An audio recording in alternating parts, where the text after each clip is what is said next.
after two separate briefings on Capitol Hill over deadly U.S. strikes off the coast of Venezuela. The Department of War says it will not be releasing the video of the follow-up strike on an alleged drug boat that killed survivors to the public, despite lawmaker demands. In keeping with long-standing Department of War policy, Department of Defense policy, of course we're not going to release a top-secret, full, unedited video of that to the general public. As we have covered, the video has been at the center of heated debate over the legality of the U.S. military strikes against boats in the Caribbean. Hegseth there saying the appropriate committees in the House and Senate will see the video. Lawmakers on both sides of the aisle say they would support its release to the general public. They should see an appropriate version of what happened on September the 2nd. I saw it. It was deeply troubling. I think it would have been smart to put the video out.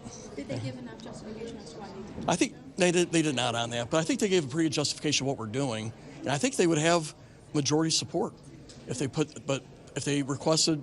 We should demand that we authorize. I would vote for it. Many Republicans support the campaign, saying it's saving American lives by preventing drug trafficking. I'm national correspondent Kayla Gaskins in Washington. A new fight is brewing over America's role in NATO. A House Republican is moving to pull the U.S. out of the alliance just as NATO Secretary General warns Europe is facing new threat from Russia. A great relationship always. An icy chill is washing over the U.S. and Europe's traditionally cozy relationship. Representative Thomas Massie introducing a bill on Capitol Hill for the United States to leave NATO. Massie calling the alliance a Cold War relic, suggesting the taxpayer money sent to NATO would be better used to defend our own country. Utah's Mike Lee introducing a companion bill in the Senate. We need to be ready. Meanwhile, on Thursday, NATO's Secretary General warns Europe is Russia's next target after Ukraine. Conflict is at our door. And what is standing between what's happening to them and what could happen to us? Only NATO. President Trump has harshly criticized European leadership. Most European nations, they're decaying. They're decaying. Slamming the continent for trade policies, political correctness, and immigration practices. They're destroying their country. It gets to a point where you can't really correct it. There'll be a point, and it's very close to that point. Politico naming Trump as the most influential person shaping Europe. The first time the distinction went to an American instead of a European. For example, Trump criticized Ukraine this week for not holding elections. President Zelensky promptly responded, saying Ukraine will hold elections in the next 60 to 90 days if allies can guarantee security for a vote. Ukraine also sending the United States a revised peace proposal to bring an end to the war with Russia. European leaders asking the U.S. to visit Europe this weekend for talks. Press Secretary Caroline Leavitt says the White House is skeptical. The president is extremely frustrated with both sides of this war, and he's sick of meetings just for the sake of meeting.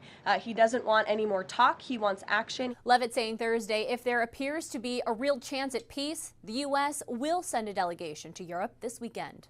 In Washington, I'm Kayla Gaskins reporting for the National News Desk, America's News Now.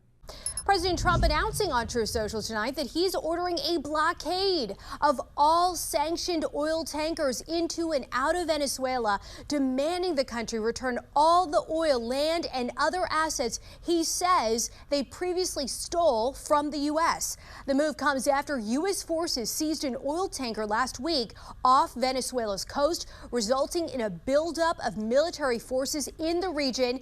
The White House says they believe Venezuela was using oil to fund drug trafficking and other crimes. Trump also designating the Venezuelan government a terrorist organization. I'm Atra Al-Nashar in Washington. Ukrainian President Volodymyr Zelensky says he and his team are working with American officials around the clock on a potential peace deal. The major sticking points are over territorial concessions and post-war security guarantees from the U.S. and Europe. Attempts to broker peace in Ukraine, bringing Ukrainian and American leaders to Berlin. Monday marking day 2 of talks between Ukrainian President Volodymyr Zelensky and President Trump's son-in-law Jared Kushner and Special Envoy Steve Witkoff, who sat down with Russian President Vladimir Putin 2 weeks ago. I think we're closer now than we have been ever. and we'll see what we can do. We want to save a lot of lives.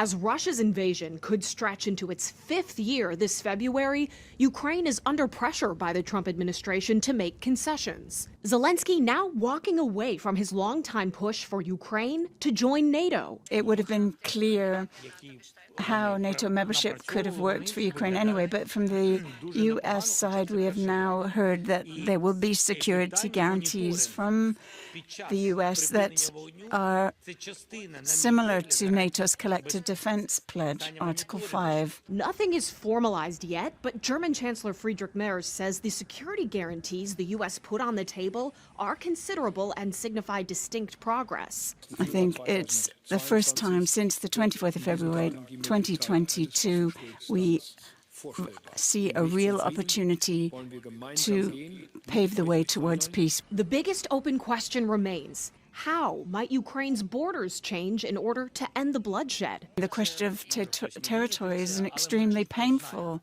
issue for us. I mean, Russia has its own list of wishes. Merz says these talks are bringing the U.S., Ukraine, and the EU closer than they've ever been to a consensus on a peace plan. So it's just down to Russia whether or not we manage to achieve a ceasefire by Christmas or not. When the Kremlin was asked about the hope for achieving a ceasefire by Christmas, a spokesperson said trying to predict a time frame is a thankless task. In Washington, I'm Atra El-Nashar.